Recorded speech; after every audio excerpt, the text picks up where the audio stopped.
জয় জয় বজরংবলী কি জয়, জয় রাম লক্ষ্মণ সীতা রাম লক্ষ্মণ সীতা কি জয়, জয় জয় বজরংবলী, জয় শ্রীরাম জয় শ্রীরাম জয় শ্রীরাম।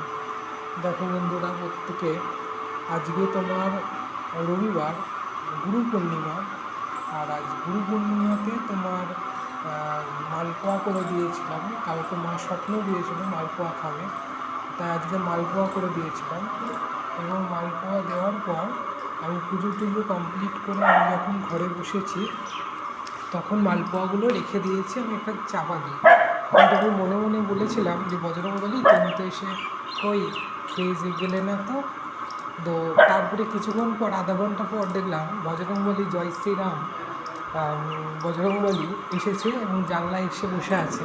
এবং অনেকক্ষণ ধরে শুধু ভিডিওটা ছোট করে দিলাম, মানে 2 মিনিট 2.5 মিনিট দিলাম, মোটামুটি 10-20 মিনিট এসছিল, এসে বসেছিল। কিন্তু দেখলাম মালপোয়া করেছি, বজরংবলীর খুব প্রিয়।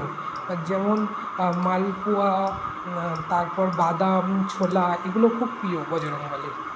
কলা, এগুলো খুব প্রিয় জিনিস বজরংবলীর। তো আজকে মালপোয়া করেছিলাম। ভগবানের বা মা বাবার এতটাই আশীর্বাদ যে স্বয়ং বজরংবলী এসে কী করছে, এসে নিজের হাত থেকে খাবার নিয়ে মালপোয়া নিয়ে খাওয়া দাওয়া করলো এবং তার সঙ্গে জল দিয়েছিলাম, সেই জলটাও সেবা করলো এবং অনেক অনেক আশীর্বাদ করলো। এবং যারা যারা অনেক দুঃখ কষ্টতে আছো, চেষ্টা করবে পশু পাখিদের খাবার দেওয়ার। এবং মায়ের চরণে যদি কেউ ফুল দেয় বা কোনো দক্ষিণা পাঠায় এবং সেই দক্ষিণা দিয়ে যদি মালপোয়া বা কোনো অন্নভোগ মাকে দেওয়া হয়, তাহলে মা খুব খুশি হয় এবং খুশি হয়ে দোহাত ভরে সবাইকে আশীর্বাদ করে এবং বজরংবলীও আসে। এবং দেখবে আমার চ্যানেলে দেখবে লক্ষ্মী প্যাঁচার, দুটো প্যাঁচার ভিডিও আছে।